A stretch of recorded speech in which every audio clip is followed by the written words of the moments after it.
Hello guys, well-wishers and my dear students। स्वागत है आपका मेरे इस YouTube चैनल ओनली बिंदु पर, जिसके माध्यम से हम आपके साथ अभी मुखातिब हो रहे हैं।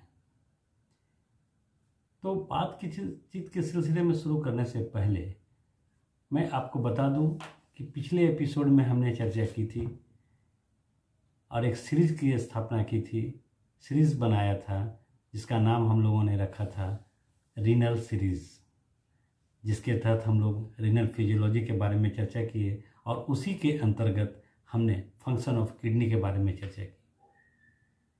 जैसा कि हम लोगों ने जाना कि किडनी का वैसे तो बहुत सारा फंक्शन है, लेकिन मुख्य फंक्शन के बारे में हमने 4 चीज़ों को अच्छी तरह से समझने का प्रयास किया।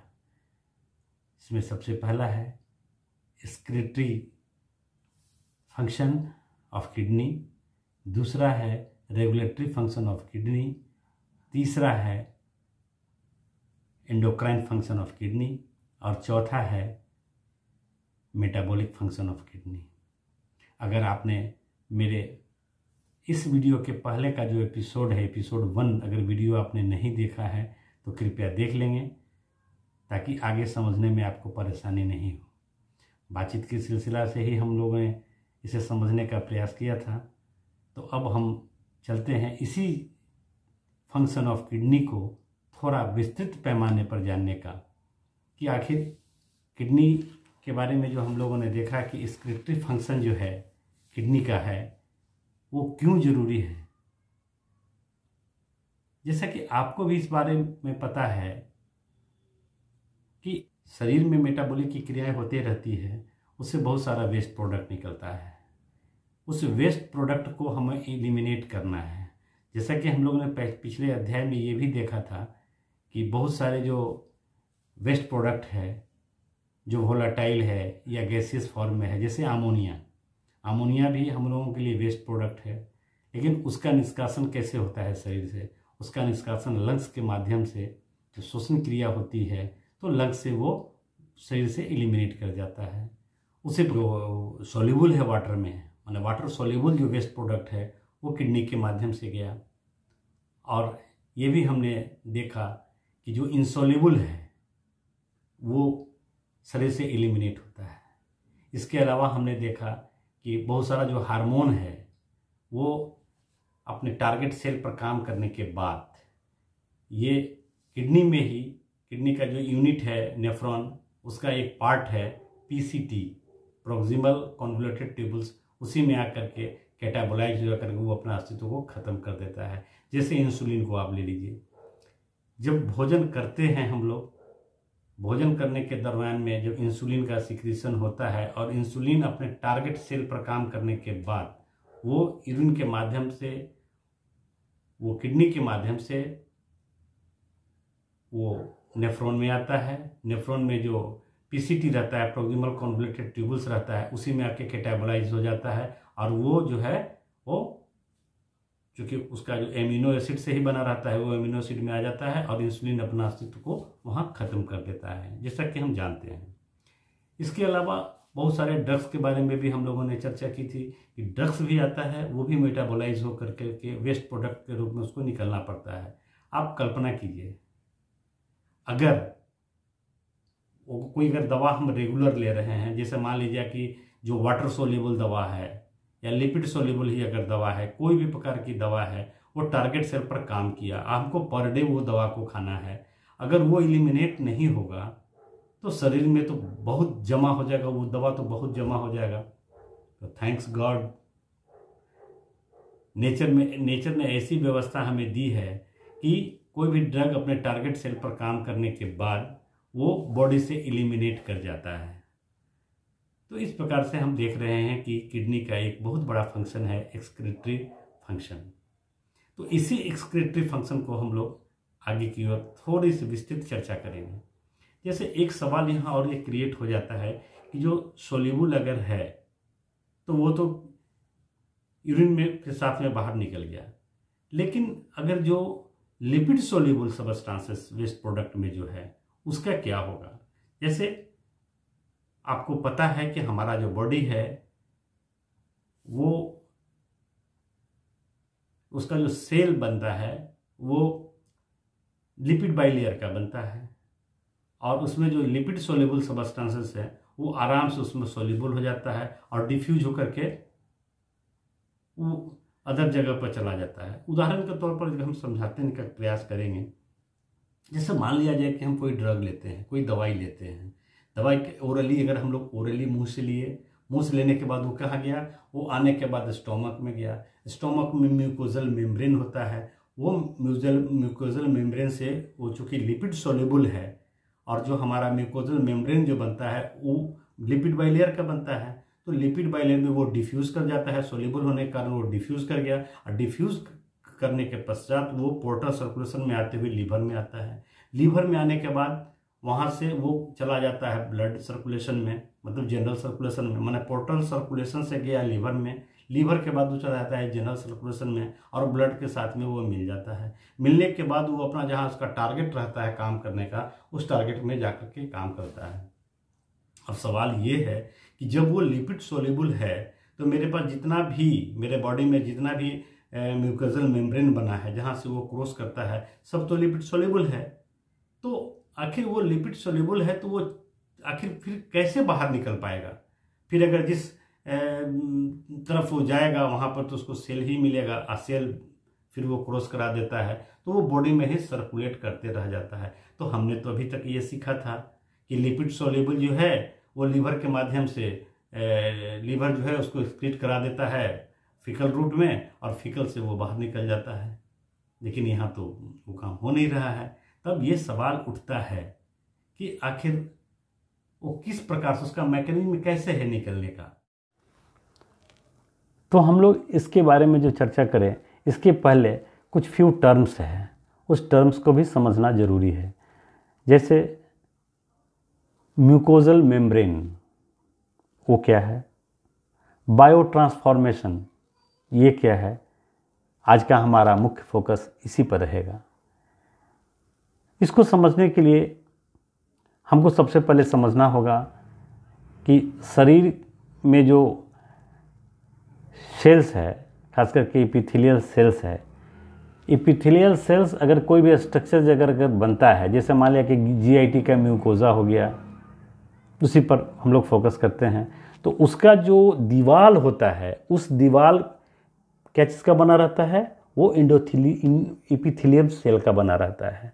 ब्लड वेसल्स का जो दीवाल है वो क्या चीज़ का बना रहता है? एंडोथेलियल सेल्स का रहता है। एक्चुअली में वो भी एपिथेलियल सेल्स है, लेकिन मॉडिफाइड रहता है, इसीलिए उसको एंडोथेलियल सेल्स कहते हैं, ब्लड वेसल्स को, और ये इसको एपिथेलियल सेल कह सकते हैं। अब देखिए, बहुत जगह ऐसा है जहाँ एपिथेलियल सेल इतना एक दूसरे से इतना टाइट से बंधा हुआ रहता है, इतना टाइट वहाँ रहता है कि उसके बीच से, माने दो एपिथेलियल सेल के बीच से कोई भी सबस्टेंसेस, कोई भी कंपोनेंट पार नहीं कर सकता है। जब भी कोई अगर सबस्टेंस को अगर पार करना रहेगा, वो जो लिपिड सोल्यूबल रहेगा वही पार कर सकता है, क्योंकि लिपिड सोल्यूबल जो है, एपिथेलियल सेल भी जो बना है वो भी लिपिड बाइलेयर का बना हुआ है, और लिपिड का ही बना हुआ है, इसीलिए लिपिड ही उसमें सोल्यूबल हो सकता है। लिपिड सोल्यूबल कौन हो सकता है? जो नॉन पोलर रहे, वो उसके में पार करेगा। और ये चूंकि इतना टाइट है कि इसके बीच की जो जगह है, उस जगह से पार नहीं कर सकता है। मैंने कहने का मतलब यह हुआ कि वो बहुत टाइट रूप से एक दूसरे से टाइट होकर के रहता है, चिपका हुआ रहता है, जिसे हम बैरियर भी कहते हैं। जैसे शरीर में बहुत जगह इस तरह का बैरियर लगा हुआ है, जैसे ब्लड ब्रेन बैरियर हो गया, प्लासेंट्रल बैरियर हो गया। तो ये एक चीज़ हमको हमेशा दिमाग में रखना है। और दूसरा आता है इसमें बायो ट्रांसफॉर्मेशन। अब देखिए, जो लिपिड सोल्यूबल हुआ, जो सबस्टेंसेस लिपिड सोल्यूबल है, उसको तो हम अगर इनोसेंट बन करके देखें, सोचें, तो उसको शरीर से बाहर निकलने के लिए दो रूट बना है, एक किडनी, दूसरा लीवर। अब सपोज़ कीजिए कि अगर कोई टैबलेट है, कोई दवा है, अगर उसको हम ओरली लेते हैं, ओरली लेने के बाद ये गट में गया, गट में जाने के बाद जैसा कि पहले भी हमने चर्चा की है कि वो पोर्टल सर्कुलेशन के माध्यम से लीवर में जाएगा, लीवर के बारे में बाद वो ब्लड सर्कुलेशन में जाएगा, ब्लड सर्कुलेशन में जाने के बाद वो अपना टारगेट सेल पर काम करेगा, और जिस टारगेट सेल पर जो बॉडी में जो चेंजिंग लाना है, उस सेल में जो चेंजिंग लाना है, उस चेंजिंग को लाने के बाद वो फिर चूँकि लिपिड सोल्यूबल है और जिसका जो सेल बना हुआ है, जो भी ऑर्गन का सेल बना हुआ है उपिलिपिड बाइलेयर है, तो वो फिर क्या करेगा कि उसमें से डिफ्यूज़ करके फिर सर्कुलेशन में आ जाएगा।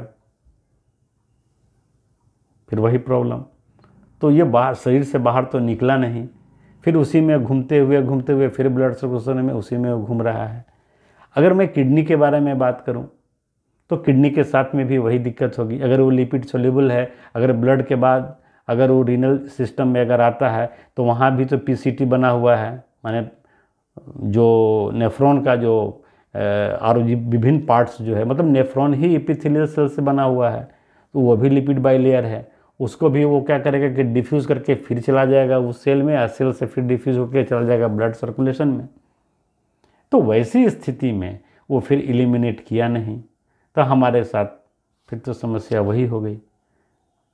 जो वाटर सोल्यूबल है तो स्वाभाविक है कि जो वाटर सोल्यूबल है वो लिपिड सोल्यूबल नहीं होगा, इसलिए वो तो फिर वापस नहीं जा सकता है।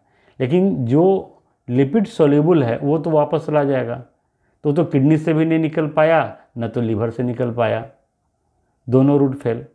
तो हमारे पास अब दो ही रास्ता बचा है। एक रास्ता तो ये है जो किसी के सहारे वो क्रॉस कर जाए, किसी के सहारे में हम वैसे जगह पर बाउंड कर लें, उसको बाउंड करने के बाद वो नहीं जाए, फिर अपने सर्कुलेशन में नहीं जाए। उसका क्या तरीका? तो इस प्रकार हम देख रहे हैं कि जो लिपिड सोल्यूबल सब्सटेंसेस है वो न तो बाय लीवर एलिमिनेट हो रहा है और न ही वो बाय किडनी एलिमिनेट हो रहा है। तब हमारे पास सवाल ये उठता है कि आखिर इसको एलिमिनेट कैसे करेंगे। तो सिंपल सी बात है कि अगर हमको इसको एलिमिनेट कराना है तो सबसे पहले जो लिपिड सोल्यूबल है उस सब्सटेंसेस को हमको वाटर सोल्यूबल में टर्न अप करना पड़ेगा। अब उसको टर्न अप करने के लिए क्या करना पड़ेगा? एक कैप चढ़ा देंगे उसके ऊपर, एक हाईली चार्ज मॉलिक्यूल का एक कैप चढ़ा देंगे उस पर, तो वो क्या करेगा? वो हाईली पोलर हो जाएगा, और जब हाईली पोलर हो जाएगा तो वो वाटर सोल्यूबल हो जाएगा। जैसे आप समझिए, इसके लिए सिस्टम जो है, जैसे हेपेटोबाइलिटिस सिस्टम में जो घटना होती है, जैसे मान लिया जाए कि अगर कोई लिपिड सोल्यूबल सब्सटेंसेस है तो लिपिड सोल्यूबल सब्सटेंसेस में अगर ग्लूकोनाइल एसिड जो है उसका अगर कैप चढ़ा देते हैं, उसके साथ में ग्लूकोनाइल एसिड जो हाईली चार्ज मॉलिक्यूल है उसके साथ में उसका कंजुगेट करा देते हैं, तो वो मॉलिक्यूल कैसा मॉलिक्यूल बन जाएगा? वो हाईली पोलर कंपाउंड बन जाएगा। जब हाईली पोलर कंपाउंड बन जाएगा दैट मीन्स वो हाईली सोल्यूबल इन वाटर हो जाएगा, और हाईली सोल्यूबल जब वाटर वो हो गया तो वो वाटर के साथ में घुल जाएगा, और घुल करके एलिमिनेट हो जाएगा। तो इस टाइप से हम वहाँ एक रिएक्शन करवा दिए, एक हाईली चार्ज मॉलिक्यूल से रिएक्शन करवा दिए, कंजुगेट करा दिए, और इस प्रकार के रिएक्शन को हम लोग कंजुगेशन रिएक्शन कहते हैं। तो यहाँ हमने देखा कि एक मेथड तो ये हुआ कि जो लिपिड सोल्यूबल सब्सटेंसेस है उस लिपिड सोल्यूबल सब्सटेंसेस को हमने एक हाईली चार्ज मॉलिक्यूल से रिएक्शन करवा दिया, उसके साथ में जोड़ दिया, उसके साथ में कैप पहना दिया, और कैप पहनाने के बाद वो हाईली चार्ज्ड हो गया, हाईली पोलर हो गया, वो हाईली वाटर सोल्यूबल हो गया, और वो बॉडी से अब आराम से एलिमिनेट कर सकता है। तो एक प्रोसेस तो हमने देख लिया। अब दूसरी तरीका और भी एक है, जैसे अगर कोई लिपिड सोल्यूबल सब्सटेंसेस है और वो स्वाभाविक है कि उसमें हाईली नॉन पोलर कंपाउंड है, हाईली जो पोलर कंपाउंड है, हम एक तरीका और भी तो अपना सकते हैं कि उसमें जो हाईली जो नॉन पोलर कंपाउंड है उसको हम लोग विड्रॉ करके खींच लिए। जब उसको हम उससे हटा देंगे तो वो पुअर हो जाएगा। पुअर क्या, वो तो पोलर कंपाउंड हो जाएगा। इसी प्रोसेस को हम लोग बायो ट्रांसफॉर्मेशन प्रोसेस कहते हैं। अब समझने में तो कोई दिक्कत नहीं हुई होगी कि बायो ट्रांसफॉर्मेशन किसे कहते हैं। बायो ट्रांसफॉर्मेशन हुआ कि उसके जो प्रॉपर्टीज़ है, उस कंपाउंड के जो प्रॉपर्टीज़ है उसको चेंज कर दिए, ट्रांसफ़र कर दिए। इसे हम लोग कहते हैं बायो ट्रांसफॉर्मेशन। अब देखिए, ये घटना एक उदाहरण के तौर पर मैं आपको बताना चाह रहा हूँ। जैसे सपोज़ कीजिए कोई लिपिड सोलेबल सब्सटेंसेस है, वो लीवर में गया। लीवर में जाने के बाद, जैसा कि आपको पता है कि लीवर का यूनिट क्या है, हेपेटोसाइट्स है। हेपेटोसाइट्स में वो लिपिड सोलेबल सब्सटेंसेस ग्लूकोनोराइल एसिड से रिएक्शन कर जाता है, जिसको अभी हमने तुरंत पहले चर्चा की है कि उस टाइप का रिएक्शन माने कंजुगेशन रिएक्शन वहाँ पैदा करता है। और कंजुगेशन रिएक्शन पैदा होने के वजह से ये क्या करता है, इंसोल्यूबल हो गया। किस में, लिपिड के लिए इंसोल्यूबल हो गया और सोल्यूबल हो गया वाटर के लिए। लेकिन अब यहाँ एक प्रश्न और उठता है कि जो हेपेटोसाइट जो है वो भी क्या नहीं, वो भी लिपिड बाइलेयर का ही बना हुआ है। तब एक प्रश्न है कि तो आखिर वो हेपेटोसाइट से बाहर कैसे निकलेगा। तो यहाँ हम बता देना चाहते हैं कि हेपेटोसाइट का जो दो साइड हुआ, एक साइड जो है वो ब्लड सर्कुलेशन में जाकर के मिलता है और दूसरा साइड जो है वो बाइलरी सिस्टम से आकर के मिलता है, जहाँ से पित्त बनता है, पित्त निकलता है। इसको एक भाषा में कहते हैं पित्त, जो पित्त बनता है। तो हेपेटोसाइट के अंदर ये रिएक्शन हो रहा है। तो जो हेपेटोसाइट के अंदर जो रिएक्शन हो रहा है उसको बाहर निकालने के लिए एक ट्रांसपोर्टर की आवश्यकता पड़ती है, जो कि ट्रांसपोर्टर जो बाहर निकलता है वो है एक्टिव ट्रांसपोर्टर है। एक्चुअली में वो मुफ्त में नहीं करता है। एक्टिव ट्रांसपोर्टर जो है वो एटीपी कंज्यूम करता है। एटीपी तो जान ही रहे होंगे, एटीपी एनर्जी है। कहने का मतलब कि एनर्जी यूज़ करता है और वो उसको जो ट्रैप्ड है, जो हेपेटोसाइट के अंदर में ट्रैप्ड हो चुका है, कंप्लेक्स कंपाउंड का कहने का मतलब कि वो लिपिड सोल्यूबल सब्सटेंसेस और जो ग्लूकोनोरिक एसिड से जो कंजुगेशन रिएक्शन के जो कॉम्प्लेक्स मॉलिक्यूल बना है वो तो ट्रैप्ड है। उसको बाहर निकालने के लिए एटीपी के सहारे एक्टिव ट्रांसपोर्टर के द्वारा ये कहाँ निकल गया, ये निकल गया बाइलरी सिस्टम में। और जो बाइलरी सिस्टम में आ गया तो चूँकि अब वो है लिपिड इनसोल्यूबल हो गया है, तो जब लिपिड इनसोल्यूबल हो गया है तो किसी भी जो म्यूकोजल मेम्ब्रेन है, तो इस म्यूकोजल मेम्ब्रेन में तो वो अब तो डिफ्यूज़ करके फिर ब्लड सर्कुलेशन में जाएगा नहीं। और ये भी हम जानते हैं कि बाइलरी सिस्टम फिर आकर के कहाँ आता है, ये ड्यूडेनम में जाके मिलता है। ड्यूडेनम का मतलब क्या हुआ, इंटेस्टाइन में आता है और वो इंटेस्टाइन के माध्यम से फिर वो फीकल रूट के द्वारा वो फीकल के साथ में बाहर चला आता है।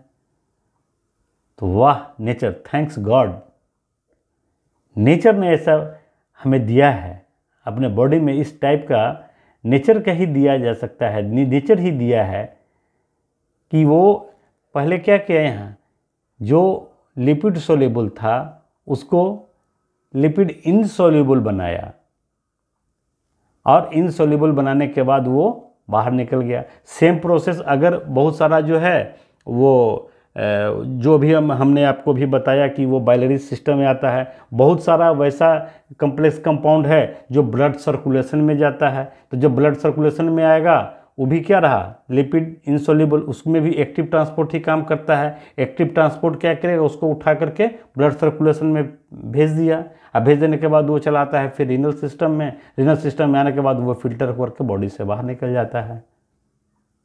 ये नेचर की देन है। नेचर ने हमारे बॉडी में ऐसा प्रोवाइड किया है, ऐसी व्यवस्था प्रोवाइड किया है। So life is not simple, it is very complex, बहुत ही कम्प्लेक्स है।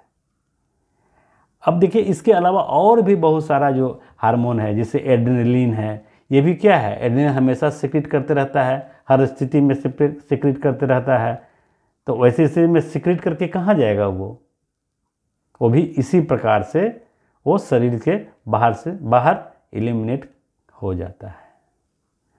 तो ये इस प्रकार से हमने देखा कि जो वेस्ट प्रोडक्ट है, चाहे वो लिपिड सोल्यूबल हो, लिपिड इनसोल्यूबल हो, वोलाटाइल हो, गैसियस फॉर्म में हो, उसके लिए सारी व्यवस्था बॉडी में किया हुआ है।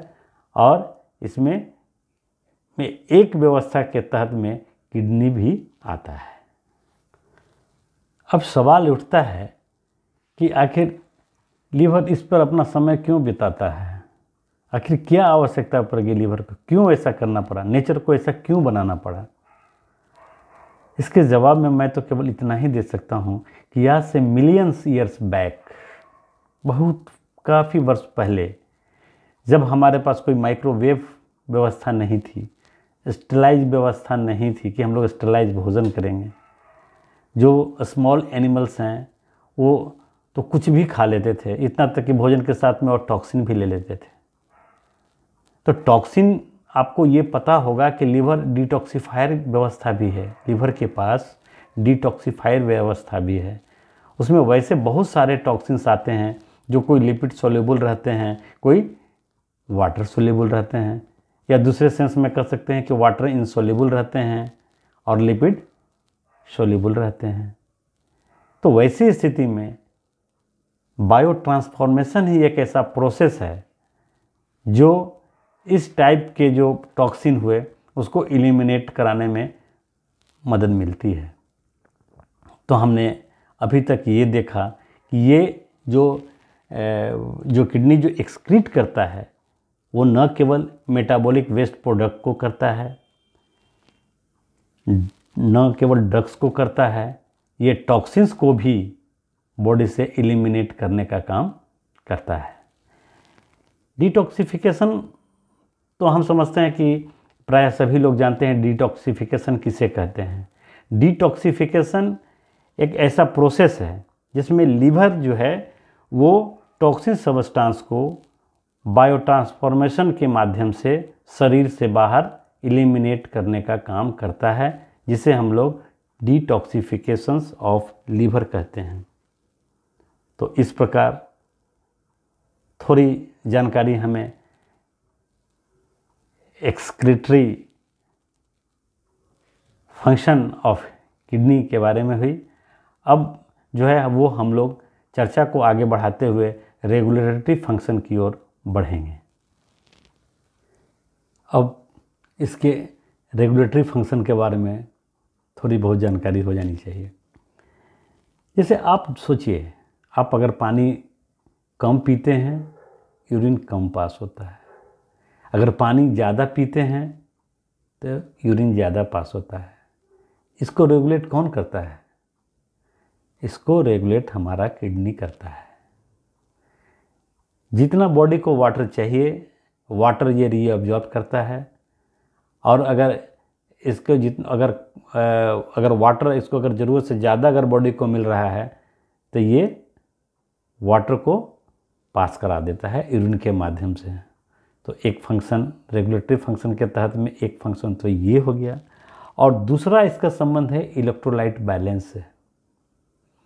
कितना सोडियम रखना है, कितना पोटेशियम रखना है, कितना बाइकार्ब रखना है और कितना क्लोराइड रखना है, किडनी का ही काम है।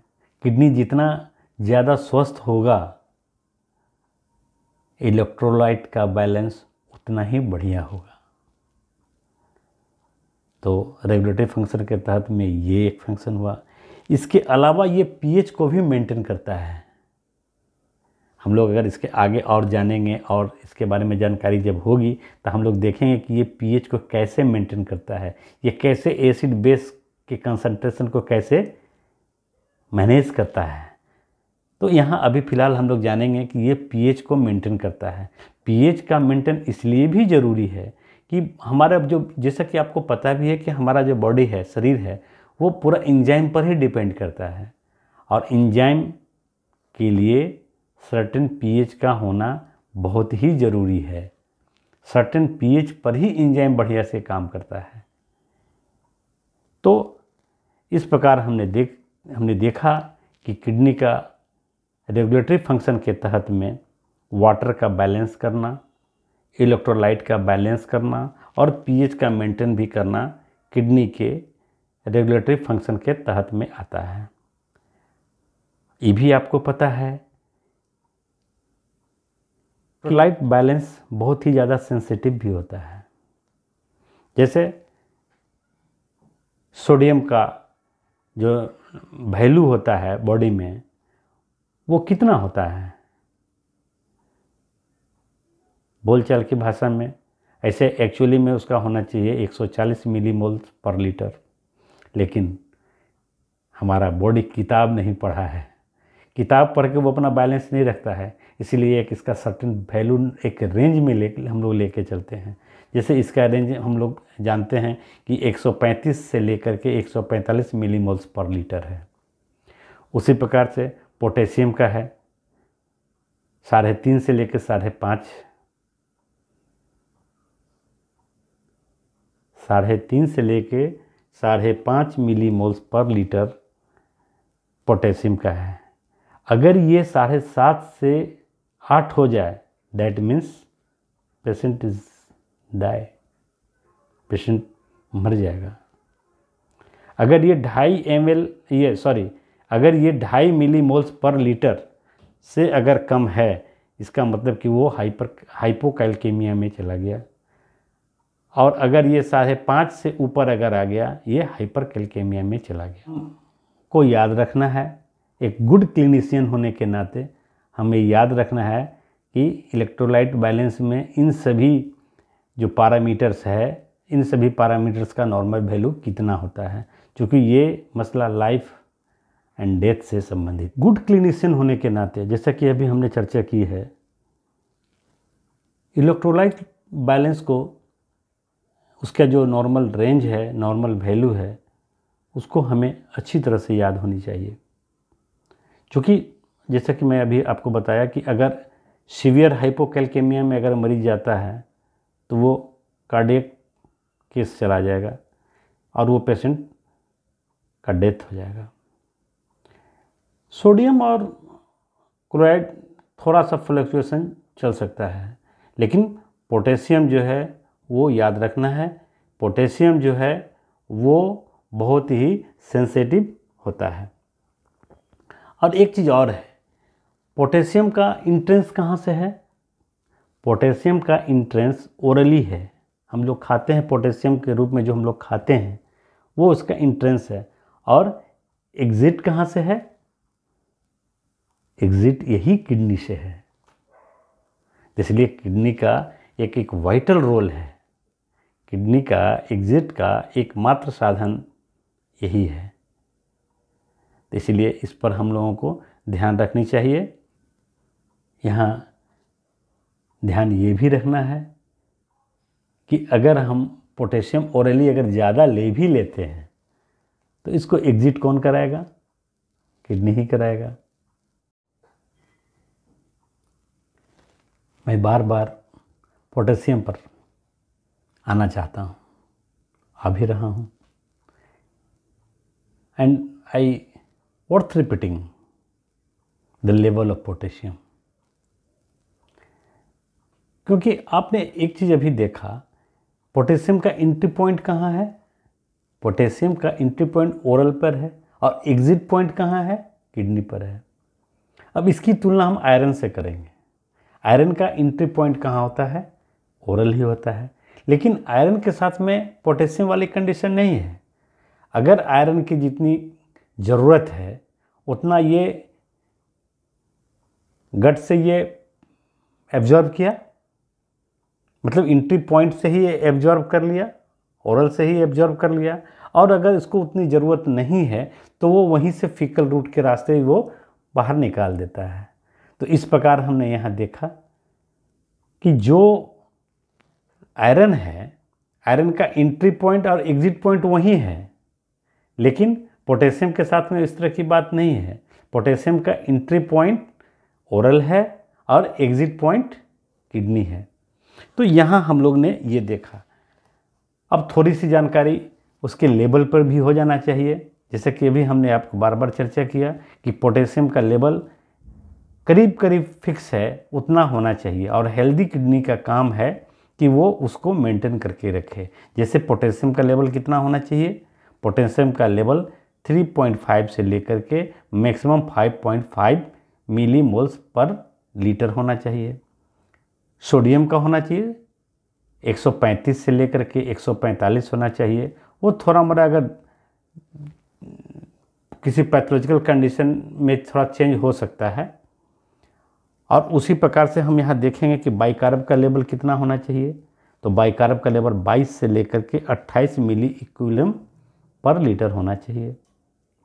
कैल्शियम का कितना होना चाहिए? तो कैल्शियम का 2.5 मिलीमोल्स पर लीटर होना चाहिए।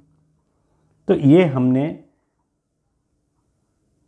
रेगुलेटरी फंक्शन में देखा किडनी का क्या रेगुलेटरी फंक्शन है और कैसे वो रेगुलेट करता है।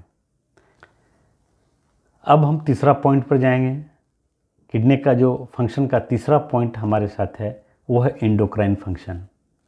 तो एंडोक्राइन फंक्शन में जैसा कि पहले भी मैं संक्षिप्त रूप से चर्चा कर चुका हूँ कि ये एंडोक्राइन ग्लैंड्स के रूप में भी रहता है। सबसे पहले हमको ये जानना है कि एंडोक्राइन्स ग्लैंड्स है क्या चीज़। तो एंडोक्राइन ग्लैंड्स एक कलेक्शन है, कुछ सेल्स का कलेक्शन है जिसके द्वारा कुछ सबस्टांसेस का प्रोडक्शन होता है और वो ब्लड में रिलीज़ करता है। और ब्लड में रिलीज़ करने के बाद ब्लड के सहारे ही बिना डक्ट के वो टारगेट टिश्यू पर जाता है और वहाँ वो एक्ट करता है। अब किडनी में भी इस तरह की बात है, ये भी हार्मोन सेक्रेट करता है, जैसे इरेथ्रोपोएटिन। इरेथ्रोपोएटिन का सिक्रीशन किडनी से ही होता है। अब यहाँ सवाल होता है कि किडनी के किस पॉइंट से इरेथ्रोपोएटिन का सिक्रीशन होता है। तो जैसा कि आपको पता है और आगे हम लोग जानेंगे भी कि ये जो रीनल ब्लड वेसल्स है वो आता है ना, मेन आर्टरी से आता है, वहाँ पर बॉमेन कैप्सूल के पास आके वो टफ्ट बनाता है, कैपिलरी टफ्ट बनाता है। उसके बाद वो इफरेंट आर्टरी से ही होकर के पेरी ट्यूबुलर होते हुए वो फिर वेनुअल्स में जाकर के मिलता है। यहाँ कुछ टिप्स भी है जो कि हम लोग चर्चा बाद में करेंगे। अभी हमको जानना है कि इरेथ्रोपोएटिन का सिक्रीशन कहाँ से होता है। तो ये पेरी ट्यूबुलर कैपिलरी में ही एक ऐसा पॉइंट है, एपिथेलियल सेल है, एक स्पेशल टाइप का एपिथेलियल सेल्स है जो वहाँ सेंसर लगा हुआ है। वो सेंस करने का काम करता है, ऑक्सीजन का सेंस करने का काम करता है। अगर ऑक्सीजन का लेवल उसको अगर सेंस करने से महसूस होता है कि कम है तो ये समझ जाता है कि आरबीसी की संख्या कम है।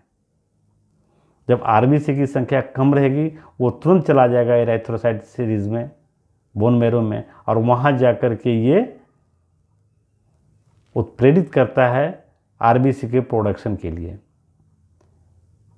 तो इस प्रकार हम देख रहे हैं कि एंडोक्राइन फंक्शन के रूप में ये इरेथ्रोपोएटिन नामक हार्मोन का भी सिक्रीशन होता है। दूसरा इसका सिक्रीशन है वो करता है रेनिन करता है। अब यहाँ भी सवाल क्रिएट होता है कि रेनिन किस पॉइंट पर करता है। तो रेनिन जो है जक्स्टाग्लोमेरुलस एपरेटस एक पॉइंट है, वहाँ से रेनिन का प्रोडक्शन करता है। इस प्रकार हम देख रहे हैं कि इसका एंडोक्राइन फंक्शन भी है। और सबसे अंतिम जिसमें हमको चर्चा करना है वो इसका है मेटाबॉलिक फंक्शन।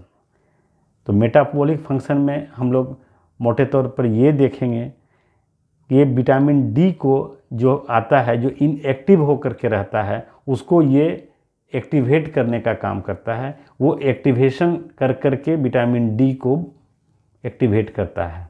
अब उसका प्रोसेस बहुत सिंपल है। जैसे मान लें विटामिन डी का सोर्स क्या है, विटामिन डी का सोर्स हमको सनलाइट है। सनलाइट कहाँ आया? स्किन पर आया। स्किन के बाद ये जो आया उसको क्या बोलते हैं? कैल्सीफेरॉल CCF, ये आया, वो स्किन पर पड़ा। स्किन पर पड़ने के बाद वो कहाँ चला जाएगा? लीवर में आएगा। लीवर में जाने के बाद वहाँ पर उसका जो है 25 पोजीशन पर वो हाइड्रोक्सिल के साथ, उसमें हाइड्रोक्सिल कंबाइंड होता है और वो क्या बना लिया? वो बना लिया 25 हाइड्रोक्सी कोलीकैल्सीफेरॉल। इसके बाद ये आता है किडनी में, आता है सर्कुलेशन के माध्यम से, और किडनी में आने के बाद नेफ्रॉन में आया, नेफ्रॉन से PCT में गया, प्रोक्सिबल कॉन्वोल्यूटेड ट्यूबल्स में गया, और वहाँ क्या करता है? ये 1 नंबर पोजीशन जो है कोलीकैल्सीफेरॉल का 25वां पोजीशन में तो एक हाइड्रोक्सिल जुटा था लीवर में, और दूसरा हाइड्रोक्सिल जुटता है 1 नंबर पोजीशन में, और वहाँ पर उसमें जो मदद करता है उसका वहाँ एक एंजाइम के द्वारा होता है। उस एंजाइम को अल्फ़ा हाइड्रोक्सिलेज एंजाइम है, जिसको एक्टिवेट कौन करता है? PTH करता है, पैराथायराइड हार्मोन करता है, और वो पहला नंबर पोजीशन पर वो हाइड्रोक्सिल जोड़ने का काम करता है। इस प्रकार से वो जो इनएक्टिव था, इनएक्टिव कौन सा था? कोलीकैल्सीफेरॉल भी इनएक्टिव था, और 25 हाइड्रोक्सिल कोलीकैल्सीफेरॉल भी इनएक्टिव था। उसको एक्टिवेट कौन किया? अल्फ़ा हाइड्रोक्सिलेज एंजाइम जो है वो 1 नंबर पोजीशन पर हाइड्रोक्सिल ग्रुप को जोड़ा, और अल्फ़ा हाइड्रोक्सिलेज को एक्टिवेट कौन किया? पैराथायराइड हार्मोन किया। अब ये फुली एक्टिवेट हो जाता है, जिसको हम बोलते हैं एक्टिवेटेड विटामिन D। और जैसा कि आपको पता है कि वो एक्टिवेटेड विटामिन D गट में आता है, गट के पास, और वहाँ से जो कैल्शियम का एब्जॉर्प्शन है वो इसी विटामिन D के माध्यम से होता है। इस प्रकार से हम लोग बहुत संक्षिप्त में किडनी का फंक्शन के अंतर्गत ये हमने देखा। तो बने रहिए, आगे फिर इसी पर चर्चा करेंगे, इसी सीरीज़ को आगे बढ़ाएंगे। फंक्शन ऑफ किडनी के बाद इससे रिलेटेड जो ब्लड वेसल्स है इसके बारे में चर्चा करेंगे। अगर ये वीडियो आपको अच्छा लगा, सब्सक्राइब करें, लाइक करें, शेयर करें। अपने जो नॉलेज है उसको हाइड नहीं करें, अपने नॉलेज को विस्तृत करें और लोगों तक संदेश फैलाएं, और हमें प्रोत्साहित करें, मेरे मनोबल को बढ़ाएं। इसके लिए